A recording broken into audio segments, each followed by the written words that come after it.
todos. Jesus nos abençoe. É com muita alegria que eu venho aqui a convite da instituição, que já tinha ouvido falar muito, estava conversando com Dona Mária, né? O estelagista da igreja tinha sempre ouvido falar. Acho que no ano passado a gente gravou uma palestra, né? Naquele período todo de pandemia. Mas hoje temos a oportunidade de estarmos juntos e com muita satisfação. Em especial para tratarmos de uma obra muito relevante dentro da literatura espírita, apesar de ser uma obra recente, que é essa obra Perturbações Espirituais, uma psicografia de Divaldo Franco, e o espírito comunicante é Manuel Filomeno de Miranda. Então, uma obra que na época foi publicada, eu li, etc. E agora vocês pedem para eu fazer uma reflexão sobre o capítulo 2, que é um capítulo que envolve planejamentos socorristas. Né? Então, é curioso porque essa obra ela é um pouquinho antes da pandemia. Né? Ela está aí no ano de 2015, mais ou menos por ali, e a pandemia vem em 2020. Mas Manuel Filomeno de Miranda já vem um pouco nesse período construindo com informações, ele já vem construindo nos espíritas e em todos aqueles que quiserem ler as obras espíritas, construindo esse ambiente mesmo para a transição. Não que a transição já não tenha se iniciado, ela já há tempo. Né? Porém, em toda a trajetória evolutiva, em tudo, nada se dá instantaneamente. A instantaneidade não faz parte da evolução. A evolução será sempre o resultado de um processo, de um processamento, de um desenvolvimento, de um caminhar. Né?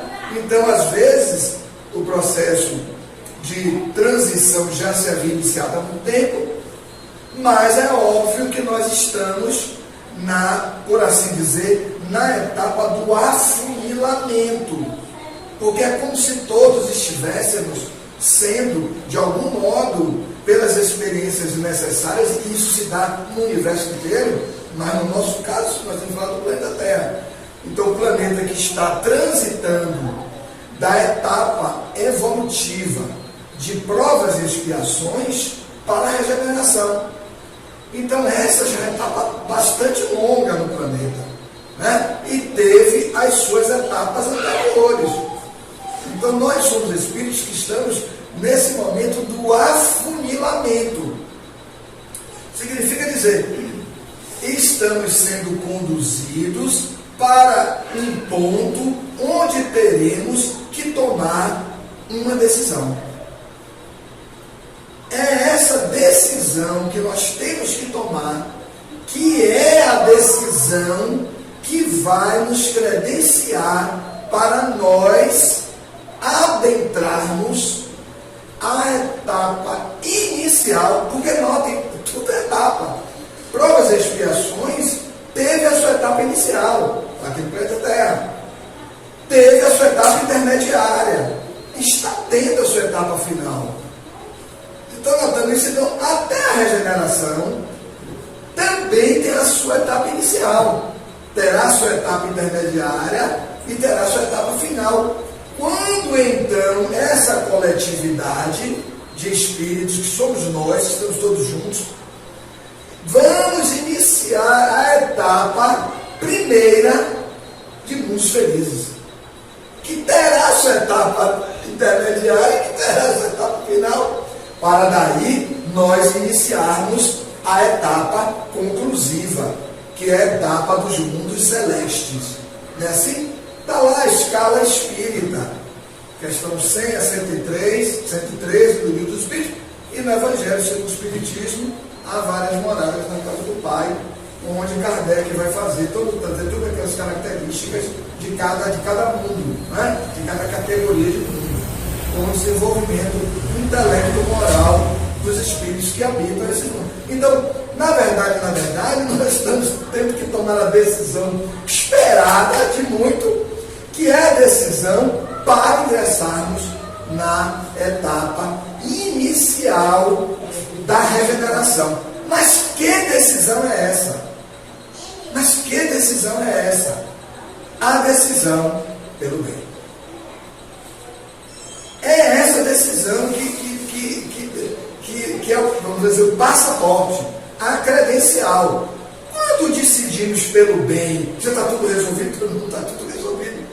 Mas toda decisão é o resultado da arregimentação das forças internas do espírito, onde ele vai concentrar-se e então ele começa a sua atividade a partir dali. Né? Então, na história da humanidade, nós vamos encontrar, claro que não é o tema da nossa palestra, mas nós vamos encontrar em todas as épocas e fases espíritos, pessoas naquele momento encarnados, espíritos encarnados, tomando decisão pelo bem. No Evangelho está repleto disso, aqueles que se encontraram com Jesus e tomaram a decisão pelo bem, aqueles que tatearam naquele momento, mas depois se afirmaram, né? E aqueles que não tomaram essa decisão, né?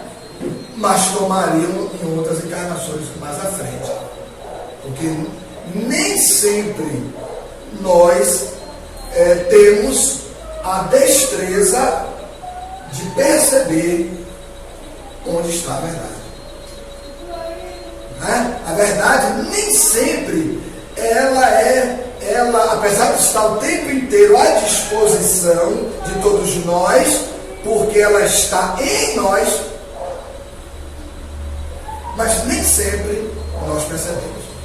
Então esta obra é uma obra belíssima, onde Manuel Filomeno de Miranda, ele vai traduzir esse momento de afunilamento do nosso processo. E, em especial, ele vai trazer em outras obras, né? Em outras obras, o amanhecer de uma nova era, né? A transição planetária, esta perturbações espirituais, no rumo do mundo de regeneração, que é essa obra mais recente, né, dele, onde ele vai tratar da pandemia, etc, que tem muito a ver com esse processo. Essas obras estão muito interligadas todas. Então você nota aqui na obra há todo um encadeamento dos momentos que são muito próximos, né? E é como se ele estivesse ali orientando, trazendo os elementos para a nossa percepção, mas acima de tudo ele vai trazer uma profunda interação do mundo espiritual com o mundo físico, que é exatamente o ponto do nosso capítulo.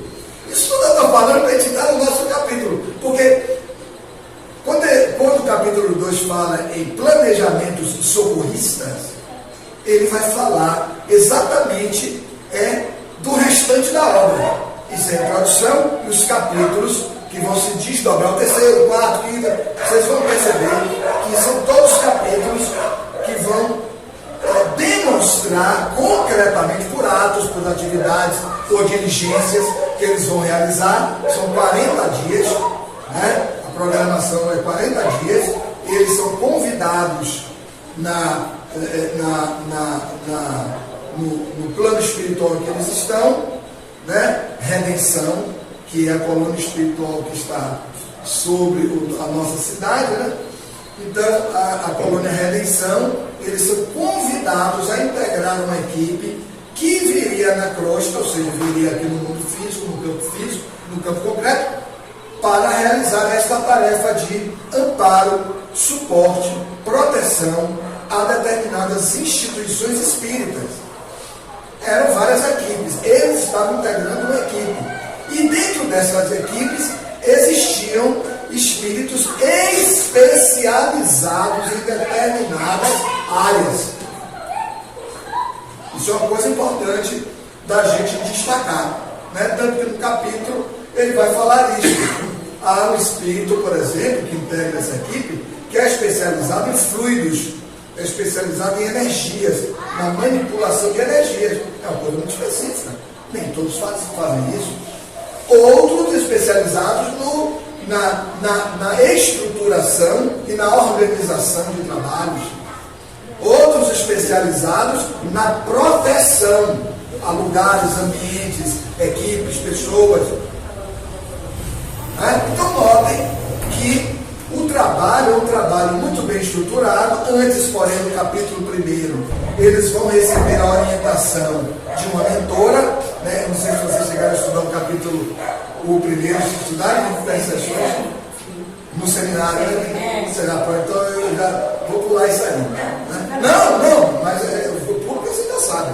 Né? Então, você vê um trabalho belíssimo que ela vem discorrendo, narrando um pouco da história da humanidade, né? Narrando um pouco dos entraves existentes naqueles que apesar de falarem de Deus, se separam no campo dos sentimentos, que é algo inexplicável, né? Mas por conta do quê? Por conta dos dogmatismos que envolvem, por assim dizer, a religiosidade. Porque a religiosidade é um sentimento. Jesus, para demonstrar isso, ele conta uma parábola. A parábola é rica em muitas coisas, mas dentro das riquezas dessa parábola, ele trabalha muito bem a questão da religiosidade como um sentimento. A religiosidade como uma espécie de memória da nossa relação com Deus. É belíssimo, Jesus é belíssimo. Ele consegue, porque ele amava muito e ama muito, ele conseguia ministrar esses recursos de uma forma assim que você escutar uma historinha, olha só a historinha, mas depois você para refletir, não, eu vou reler essa parábola aqui. Porque nessa parábola aqui tem um recurso que eu não percebi direito, eu tenho que voltar. Aí você volta, você lê, você relê. Aí você, naquele dia, não consegue, você não vou deixar para reler amanhã de novo. Aí você dorme, fica com aquela reflexão, faz oração, né? Porque a oração me conecta com o seu guia espiritual, né? Com espíritos familiares, espíritos protetores, e eles vão, durante o sono, ministrando determinados recursos. A doutrina semente, é a minha desconfiança. É isso mesmo, eu tenho que extrair isto para aqui, porque isso é um valor espiritual muito relevante, que passou na historinha e nós não percebemos. Né? Então, Manuel Filomeno de Miranda, na obra, né, ele traz esse relato desse espírito belíssimo, né, conforme a narrativa dele, de uma leveza espiritual muito grande.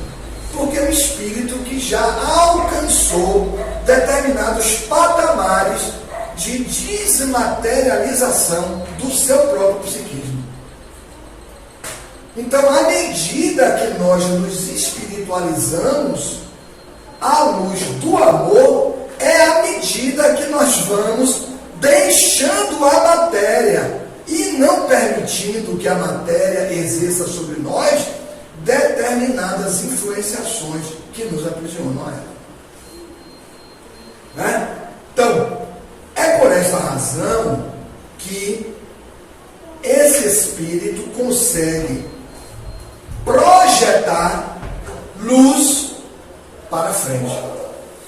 Naquilo em que nós nos detemos nos campos mais rigorosos do metro, eu consigo ver alguns metros, eu saio aí à rua e consigo ver 150 a 200 metros, né? Materialmente considerado.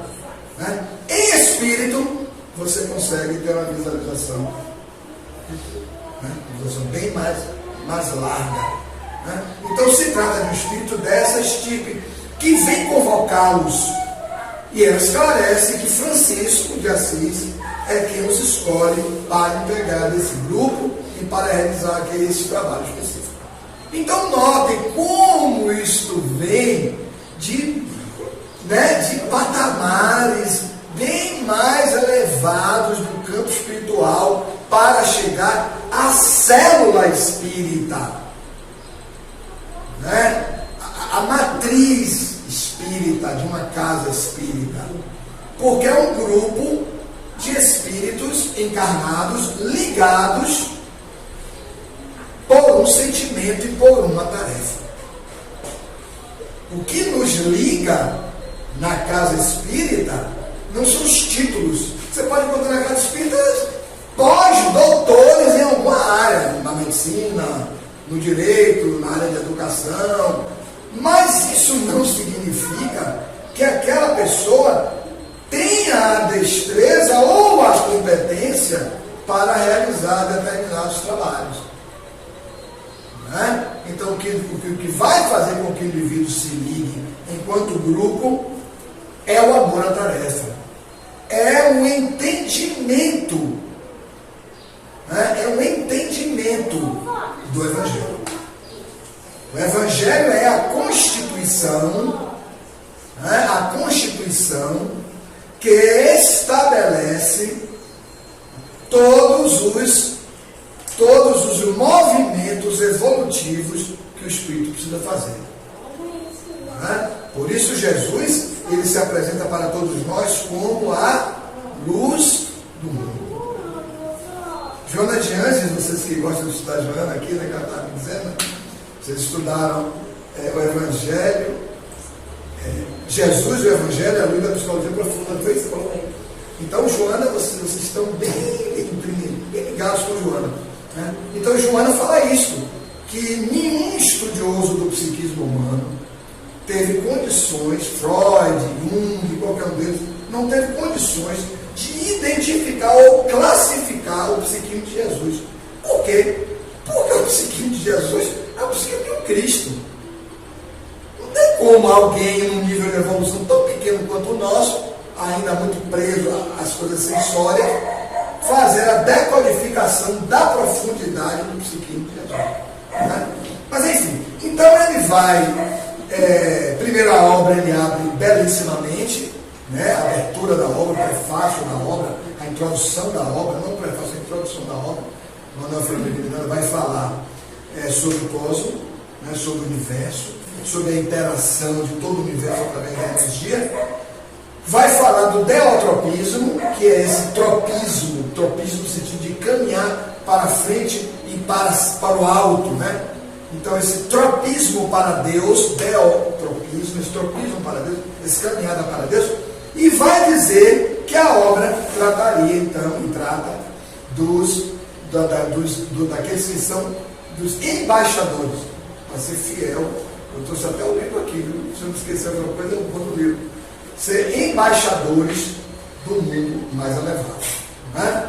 No capítulo 1 vem essa belíssima mensagem desse Espírito, né? E onde ela vai narrando todos os processos. No capítulo 2 estabelece-se então aquela reunião que é tratada entre eles, José Pititinga, que foi convidado, né? Ele, Manuel Filomeno de Miranda, né? Mais dois companheiros, que eu vou olhar o nome aqui, que são, deixa eu ver aqui o nome deles, que são Virgílio de Almeida, que trabalhou no movimento espírita mineiro, e Germano Passos, que é esse estudioso de magnetismo e de energias antes de se desenvolver dentro do espiritismo, né? Então, todos eles dirigidos por Bezerra de Menezes. Então, Bezerra de Menezes, nessa investida, nessa caravana que desceria, isso eu estou falando da reunião lá, que, né, ele seria, o Bezerra de Menezes, foi o espírito designado e aceitou essa designação para conduzir esses trabalhos por 40 dias. Então eles se dirigem a um núcleo espírita, que era a instituição espírita na qual eles iam ficar. Eles iam ficar durante os 40 dias, como apoio, como suporte, né? E começariam ali a desenvolver as atividades. Né? As entidades espirituais, na verdade, o próprio esse espírito que esclareceu o que eles iam fazer, né?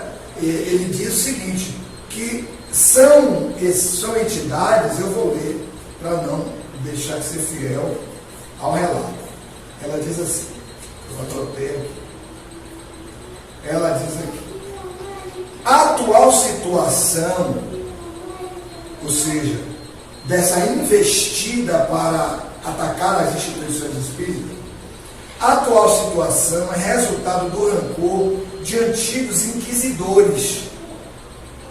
Lembra do Tribunal da Santa Inquisição da Igreja Católica, né? Nós estamos falando aí de mais ou menos século XI. Esse tribunal foi até início do século XIX, mais ou menos. Foi até pertinho agora. Agora, claro, com atividades mais atenuadas agora.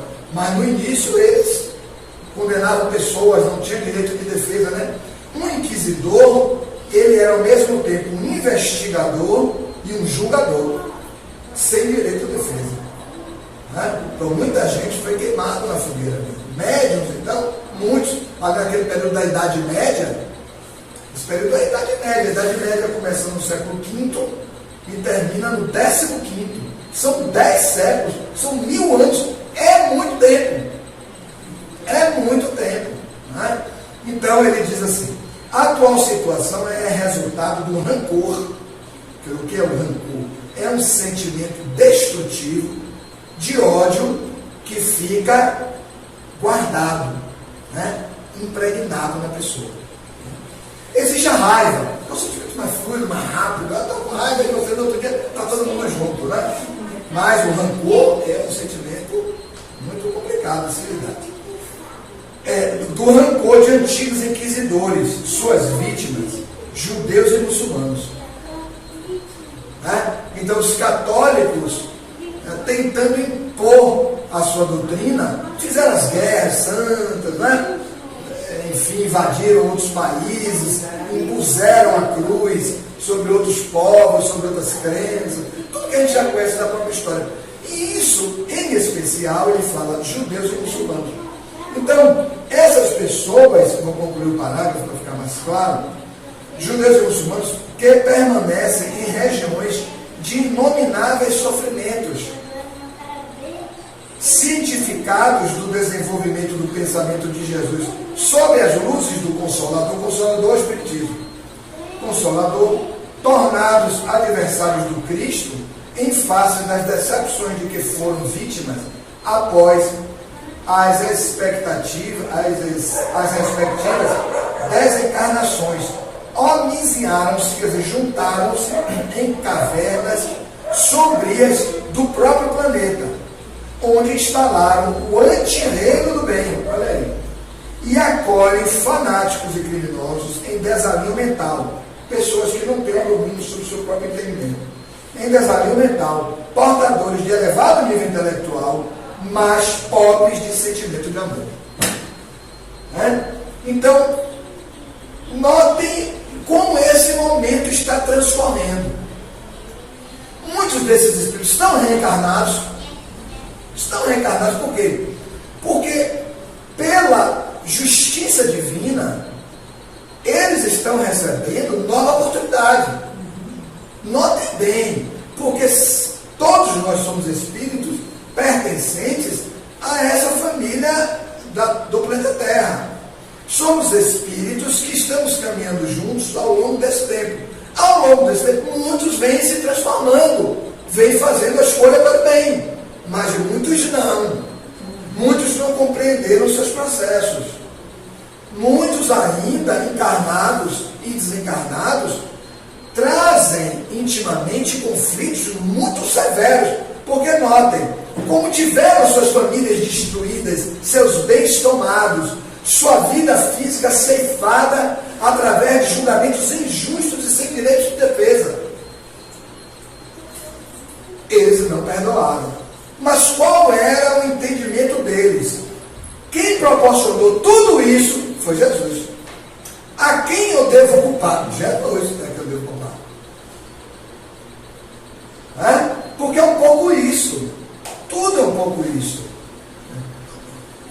Nós, de um modo geral, pela nossa própria pequenez mental, moral, nós tomamos às vezes de determinadas mensagens espirituais elevadas e fazemos traduções equivocadas.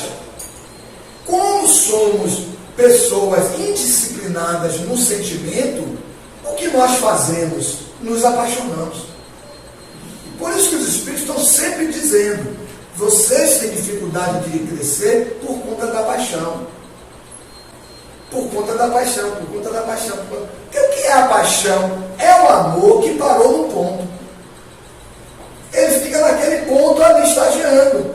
É amor? É amor. Mas é um amor que não transita. É um amor que não caminha. É um amor que não se eleva. É um amor que ficou paralisado. Então isso acontece às vezes até entre pessoas. Uma pessoa se apaixona pela outra e vive aquela paixão. Como o nosso amor é um amor muito mesclado com instintos, o que nós fazemos normalmente? Nós criamos a ideia de posse sobre o outro. Para vencer isso, não é brincadeira. Né? E o quadro fica mais grave quando esse amor, ele para em nós mesmos, que são os processos personalistas. Os processos onde as pessoas defendem e exaltam a elas mesmas. Imagine. Agora, tudo isso mesclado com um processo de má interpretação da mensagem do Cristo. Então, aí formaram-se exércitos, né? O Vaticano cria o exército, e os exércitos têm que impor, etc, etc, etc. Toda a história que nós já conhecemos de lá para cá, de todos esses séculos. Então ela justifica este ódio aos espíritas, porque os espíritas são aqueles que vêm a duras penas, como Kardec vai definir, reconhece-se o verdadeiro espírita pela sua transformação moral, ou seja, escolha do bem, e pelos esforços que empreende para domar as suas más tendências. Não há nenhum espírita já pronto, mas caracteriza-se o espírita pelo esforço, pela luta. Né? Aí na 919, Kardec pergunta: e qual é o meio prático para eu, nessa resistência logo, começar a vencer o mal que é em mim? Porque o mal aí precisa ser interpretado como uma inferioridade, não é um mal como uma entidade que nunca modifica, não existe. O mal em doutrina espírita há vários conceitos, mas o mal em doutrina espírita é a vivência ainda de uma emoção inferior, que à medida que somos esclarecidos, essa emoção ela passa por um processo de purificação. Está lá no Sermão da Montanha: bem-aventurados os puros de coração, porque verão a Deus. Jesus já fala isso. Só que o puro é antes aquele que sofreu o processo de purificação. Puro agora. Mas antes teve toda a purificação. Que é uma expressão belíssima essa de Jesus. Um dia eu não vou fazer essa palestra aqui, viu? Bem-aventurados os puros de coração, porque verão a Deus. É algo sensacional. Então, voltando, para a gente não ficar no sermão, o sermão é muito emocionante, empolgante, mas voltando, então ela diz: esses irmãos, aí ela dá toda a dimensão do trabalho como deve ser feito. E aí eu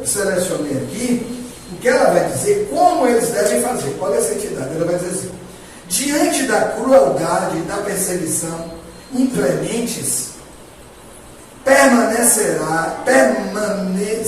permanecei tomados pela misericórdia e ternura. Olha a elevação desse Espírito, dando conselho a eles que iam fazer o trabalho. Evitai os pensamentos reacionários, ou seja, de reagir. Não reaja, porque nós não temos nível para isso. A nossa reação vai acabar com tudo. Se agir, porque reagir é voltar ao passado. Reagir é você atuar, se manifestar diante de uma situação qualquer com o que você tem de antigo. Tanto sim, Joana de Ângelo, de novo, né? Joana diz assim: não reaja, haja. Porque reagir é usar o recurso passado para resolver o problema atual, que lhe pede o novo. E o novo é sempre agir e não reagir. Porque o novo é sempre amar.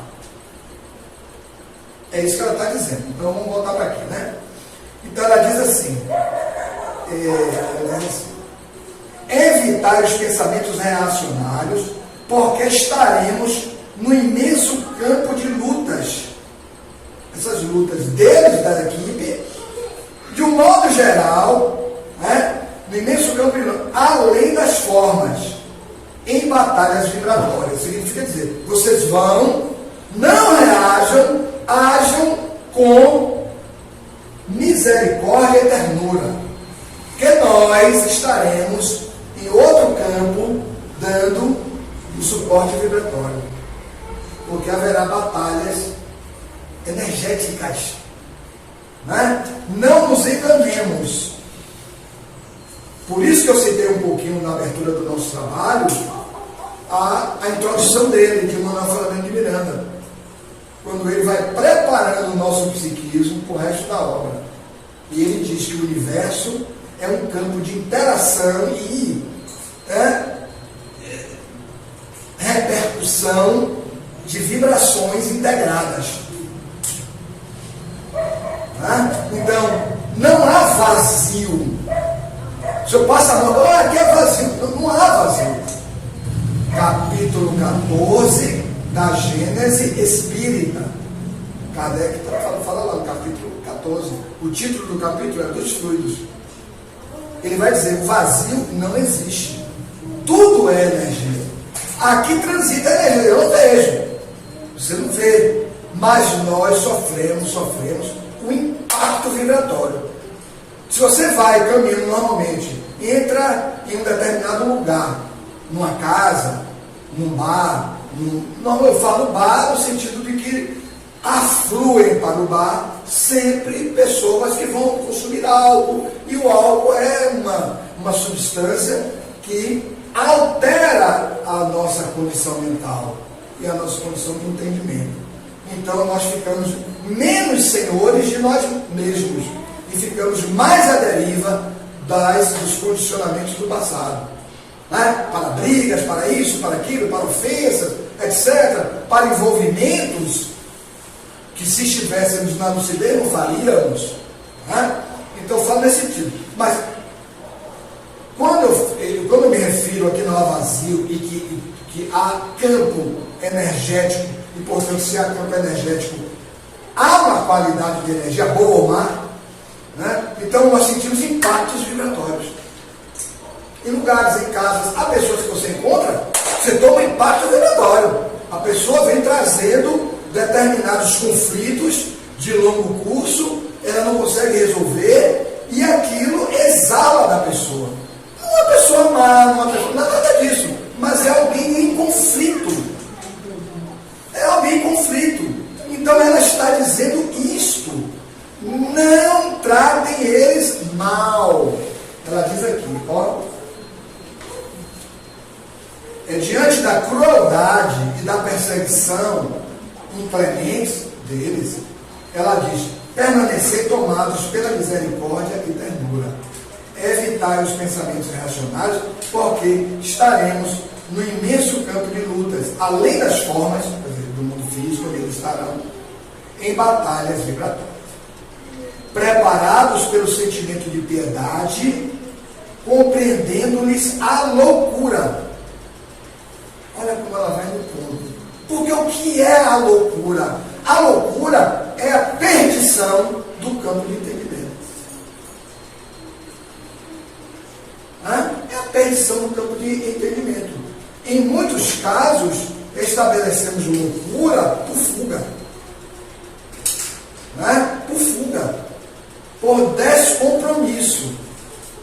Porque a experiência que nos é exigida na trajetória evolutiva, naquele momento, implica em renúncia. Mamãe, eu não quero. Eu não quero, mas aí é o filho, é o esposo, é a esposa, é a mediunidade que eclode. Mediunidade que se manifesta é um instrumento que diz a você: olha, amigo e amiga, você tem um trabalho a realizar. O instrumento está afiado aí, agora tem que trabalhar. É um título que você consegue, um título de competência numa área profissional. Agora você está titulado em medicina, vamos lá, cuidar de pessoas. O que eu faço agora? Quis tanto esse curso difícil, curso caro, curso difícil. Pronto, agora, meu amigo, está todo pronto. Trabalhar. Aí ele foge. Então são todas essas tarefas que vão conduzindo o indivíduo a determinados processos de fuga, e fuga é alienação. E alienação em graus muito elevados é loucura. Eles estavam loucos porque sentiam-se injustiçados. Sentiam-se injustiçados por tudo que já vimos hoje aqui, Queriam ter suas crenças, queriam ter suas coisas, mas eles retornassem a encarnações anteriores àquela, veriam: você fez a mesma coisa, você dizimou famílias, matou pessoas, tomou bens, você é um espírito imortal, meu irmão. Você é um espírito imortal.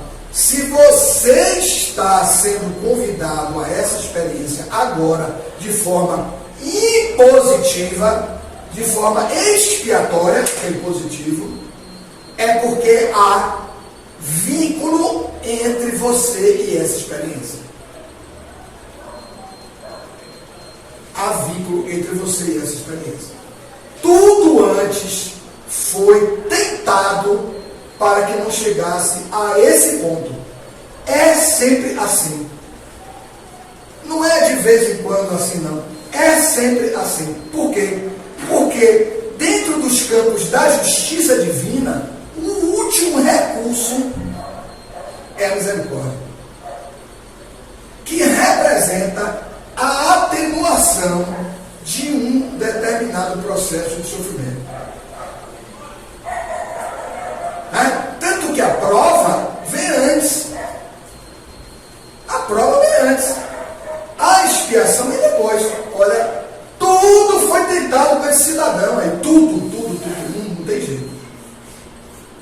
Olha, amigo, você dizimou famílias, você teve um recurso tal, foi um líder de uma comunidade inteira. Você dizimou a comunidade, porque você já tinha dizimado antes. Não vemos, eu não estou falando para pessoas extraterrestres, não. Nós vemos isso. Pessoas que recebem fração de poder dentro de uma estrutura, de um Estado, de uma nação. Quando você vai ver a história do Espírito, ele já fez, meu amigo, é para a sua redenção. Tudo vai ser montado, estruturado energeticamente. Você vai encontrar as pessoas corretas, adequadas. Você vai ter um magnetismo pessoal de convencer. Para você é político, ele me convence. Não, eu vou fazer. A palestra não é política, não. Não estou falando aqui, tá? Não. Eu só estou dizendo das experiências para a gente chegar a esses pontos. Então, quando não quer, aí meu amigo não tem mais jeito. Ele repetiu que não tem mais jeito. Agora ele tem que ser a vítima, para na condição de vítima, sentindo a dor das vítimas, a dor sensibilizá-lo. Porque a dor tem uma função evolutiva. A dor não é a dor pela dor. Deus não quer que a gente sinta a dor, isso não existe. Né? A dor, ela tem uma função evolutiva, que é de sensibilizar o espírito em um determinado ponto. Rapaz, isso dói. Pô, eu tenho uma encarnação agora que com 50 anos esse cara me persegue. Eu não tenho paz, esse cara não deixa eu ter paz. Não se deve perseguir uma pessoa. Mas, meu amigo, você perseguiu várias. Entendem? Então, a mensagem do Cristo é a mensagem do perdão, da misericórdia. Ele conta parábolas. Olha, perdoe, ele traz todos os recursos para que o perdão se instaure em nós. Mas nós não conseguimos. Então é nesse sentido que ela vai trazer essa mensagem belíssima, advertindo a equipe: em momento algum sintonizem com a desforra, em momento algum sintonizem com uma ética inferior, porque do que eles precisam é de atenção, o que eles precisam é de esclarecimento. E do que eles precisam inicialmente é de contenção, serem contidos. Serem contidos. Por isso há equipes responsáveis pela atuação vibratória sobre eles, para contê-los. Mas não é assim nas reencarnações.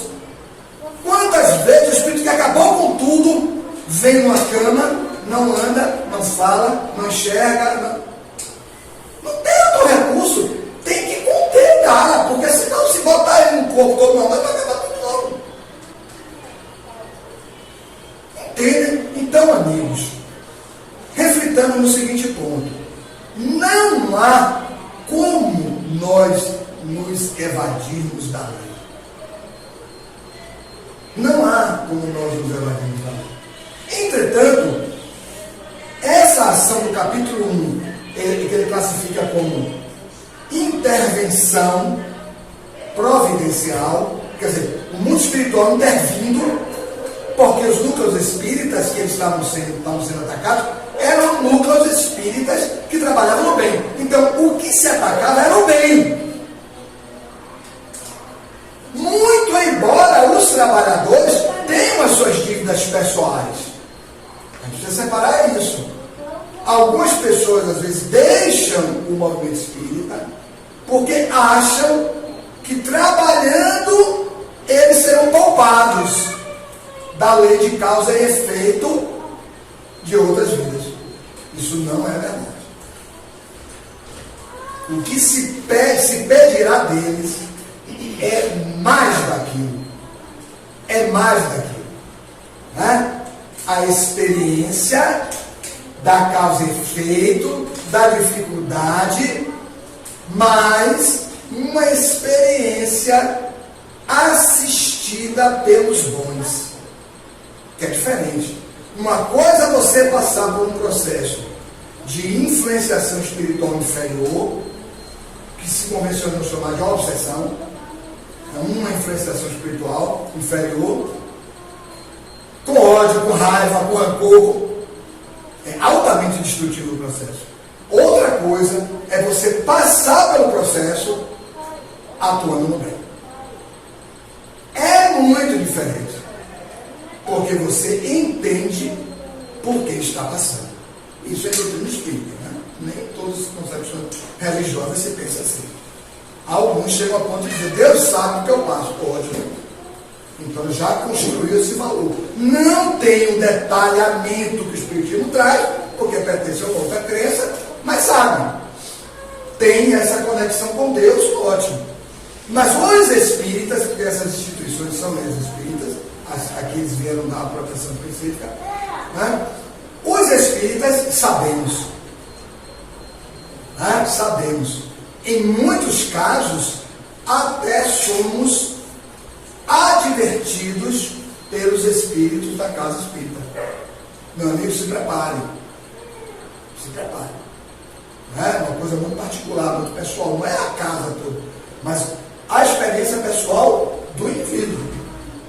Se prepare, haverá turbulência. Não vai dizer o que é que haverá turbulência. Faça oração, amplie a sua capacidade oracional, etc. São os suportes que temos. Diz, olha, agora eu estou sentindo que a coisa vai ficar meio complicada. Porque, na verdade, o nosso processo reencarnatório é um processo que traz um planejamento. Esse planejamento está no nosso psiquismo. O país que vai nascer, o pai, a mãe, os irmãos, etc. Tudo isso é planejamento, isso não é acaso, não. Claro que dentro da encarnação existe o espaço do quê? Da sua decisão, que é o livre-arbítrio. É o espaço da sua decisão, onde você poderá atenuar ou agravar essas experiências. Então, quando uma experiência está para acontecer dentro da encarnação, como o planejamento é núcleo vibratório vivo no nosso psiquismo, porque a mente é um agregado vibratório, esse núcleo começa a vibrar e sinalizar. Vocês sabem, rapaz, eu sinto assim que uma coisa vai acontecer. Aí nós chamamos isso de intuição. Eu estou tendo as intuições, e ideia mesmo, porque, na verdade, dá uma semana, eu não disse, rapaz, que aconteceu isso.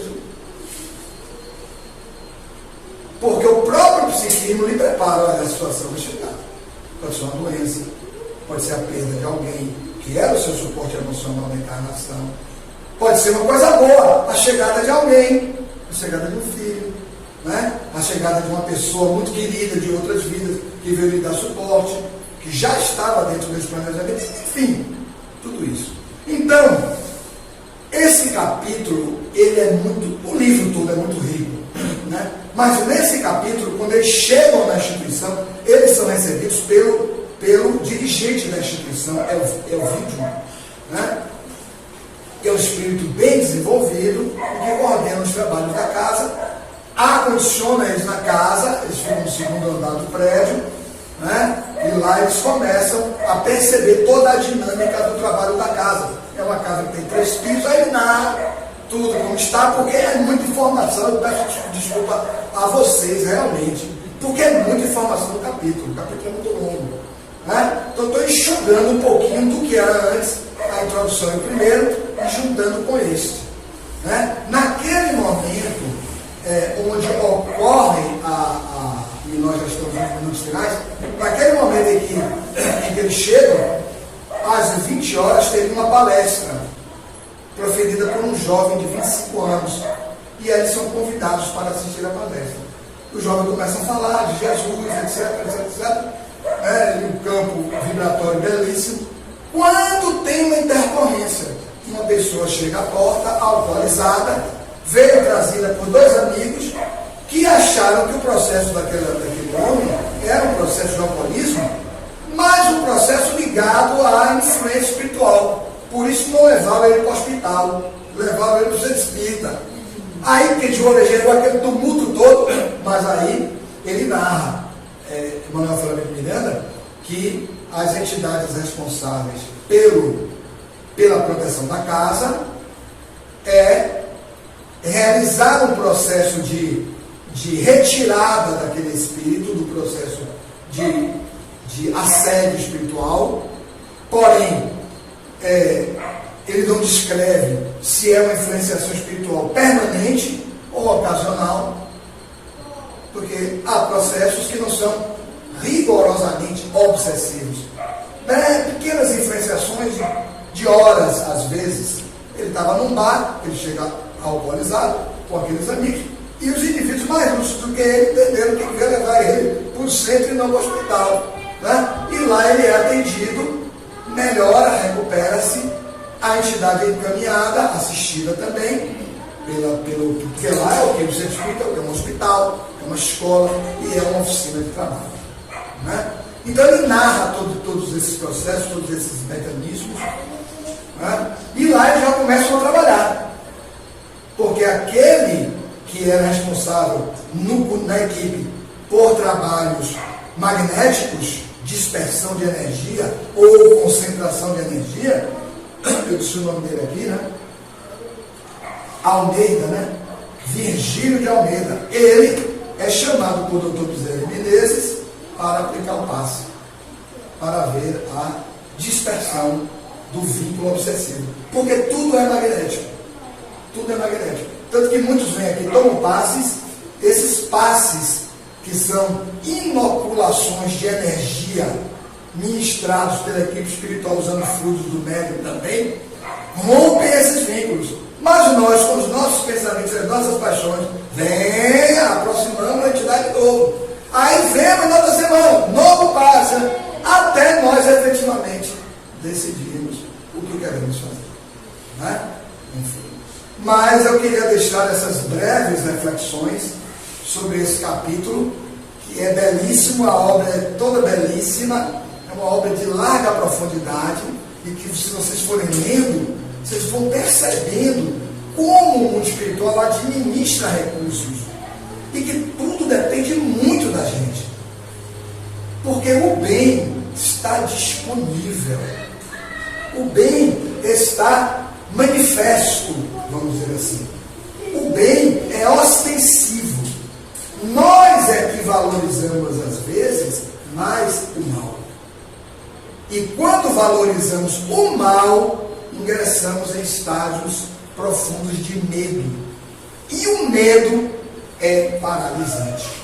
Não oramos, não buscamos ajuda, né? Não temos coragem para os enfrentamentos, aceitamos as imposições que nos são feitas, não combatemos os conflitos internos, e esses processos são extremamente graves para a nossa felicidade. Muito obrigado pelo convite, muita paz.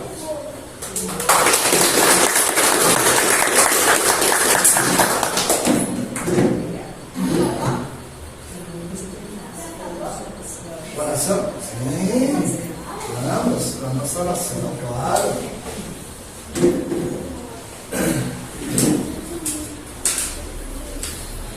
Vamos aqui atrás de nossas mentes, de tudo que nós ouvimos na tarde de hoje.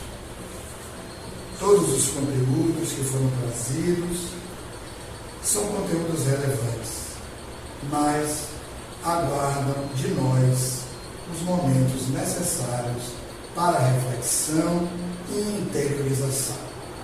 Porque nesse instante vamos manter o contato com os nossos amigos espirituais. E para tanto vamos usar Jesus, o nosso querido mestre, o nosso guia, o nosso amigo incondicional. Ele diz: eu sou o caminho. Portanto, nos liguemos a Ele, que é o caminho direto para Deus. Para dizer assim: Jesus de nossos corações. Mestre querido, envolve-nos, concede-nos paz, nesses instantes tão difíceis em que somos convidados a decidir, em que somos convidados a escolher. Amigo querido, põe o teu coração próximo ao nosso coração, alivia-nos. Nós te pedimos mais, envolve a toda esta comunidade, levando as energias que nós elaboramos juntos na tarde e noite de hoje. Energias de amor, energias de compreensão a todos os lares, cada casa, cada família, aonde houver a disenção entre os casais, possa haver o entendimento, a compreensão, a reconciliação, a união e a paz. Te pedimos mais. Conduz energias de vitalidade que nós disponibilizamos juntos a todos aqueles que se acham nos leitos dos hospitais, padecendo das patologias as mais diversas. Recupera-lhes o corpo físico, a fim de que possam prosseguir na encarnação, realizando as suas tarefas. Te pedimos ainda, querido amigo, conduz energias de bom ânimo a todos aqueles que se acharem desistentes da vida pelo suicídio. Envolve-os. Faz com que percebam a grandiosidade e a magnitude da vida e a importância da encarnação. Te pedimos, por fim, por nós mesmos, pelas nossas famílias. Te pedimos por esta instituição que abriga espíritos doentes, enfermos, aguardando o refazimento para serem recambiados a colônias espirituais. Te pedimos, por fim, guia-nos, orienta-nos e leva-nos sempre para o bem. Que assim seja.